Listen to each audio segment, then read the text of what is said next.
নোয়াখালী জেলায় একের পর এক গড়ে উঠছে অবৈধ ইটভাটা। এসব ভাটায় কয়লার পরিবর্তে পোড়ানো হচ্ছে শুকনো কাঠ। ফসলি জমি ও বসতি ঘিরে গড়ে ওঠা ভাটার বিষাক্ত ধোঁয়ায় বাড়ছে রোগব্যাধি। সব জেনেও নীরব ভূমিকায় প্রশাসন। ডেস্ক রিপোর্টে দেখুন বিস্তারিত। পরিবেশ অধিদপ্তরের নিয়মনীতির তোয়াক্কা না করেই নোয়াখালী জেলায় দেদারসে চলছে শতাধিক অবৈধ ইটভাটা। এর মধ্যে জেলার সুবর্ণচর উপজেলায় ১৭টির মধ্যে ১৩টি ভাটাই অবৈধ। জেলার হাতিয়া উপজেলায় ইটভাটা রয়েছে ২০টি, যার সবগুলোই অবৈধ।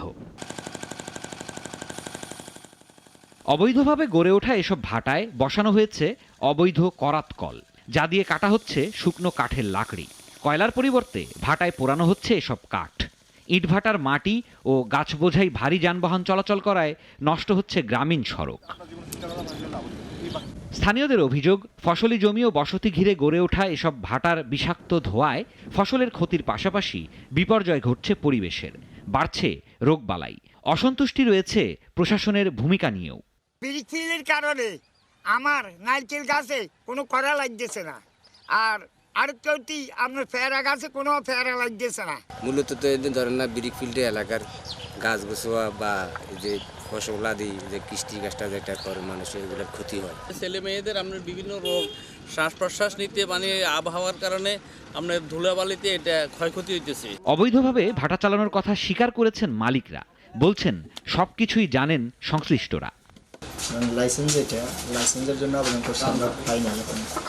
তো ধরেন আমরা এরপরে আর চালাবো না এইভাবে, বাংলা টোটালি আমরা ভাটাই চালাবো, কাগজপত্র হইলে চালাবো, না হলে আদালত। অবৈধ ইটভাটার বিরুদ্ধে সরকারের কঠোর হুঁশিয়ারি থাকলেও অজানা কারণে নিশ্চুপ নোয়াখালীর পরিবেশ অধিদপ্তর। জানতে চাইলে শীঘ্রই অভিযান চালানোর আশ্বাস দিলেন কর্মকর্তারা।